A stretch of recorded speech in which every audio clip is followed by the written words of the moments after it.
The price you checked last week has probably changed. Online prices move constantly, sometimes several times a day, adjusted by algorithms you never see. That has a practical consequence.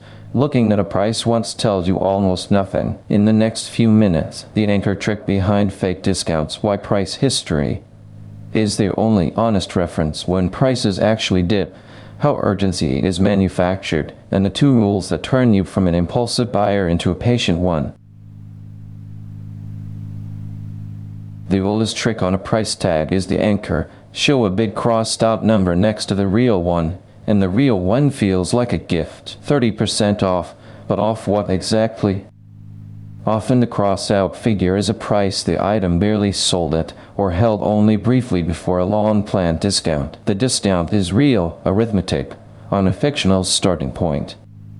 The defense is a single question. Not how much is the discount, but what has this actually been selling for, which is exactly what a price history answers. A price history turns a guess into a picture. One glance at a few months of movement tells you the real range, the ordinary price, the genuine lows, and whether today's number is special or just Tuesday.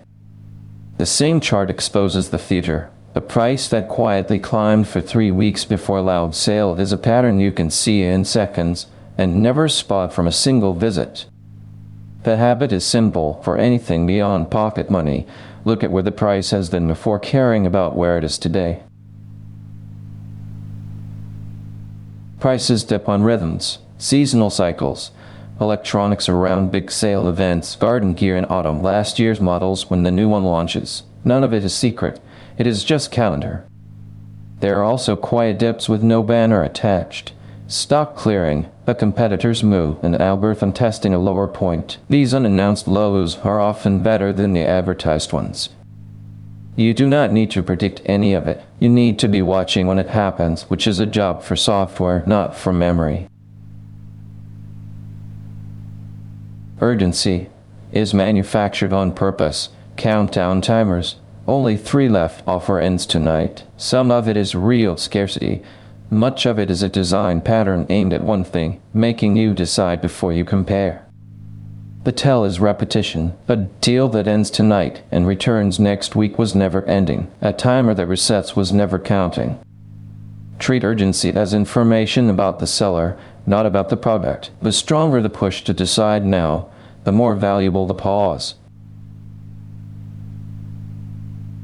The first rule that changes behavior.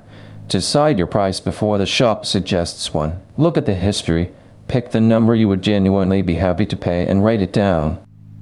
From that moment the question flips. It is no longer, is this a good deal? It is, has my price arrived? Banners lose their power over a person with a number.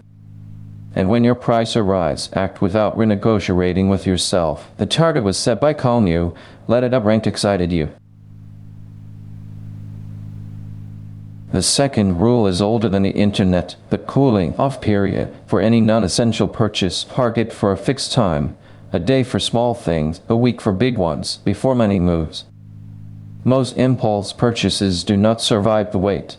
The wanting was mostly the moment. What still matters after a week is usually a real need, and you buy it without regret. A watch list is the perfect parking lot. The item is not forgotten, it is just waiting. And if the price dips while it waits, the patience literally paid.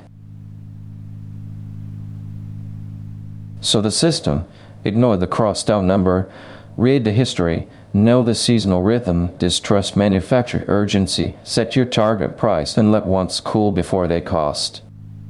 I built a small app that does the watching part. Pricenest on the App Store.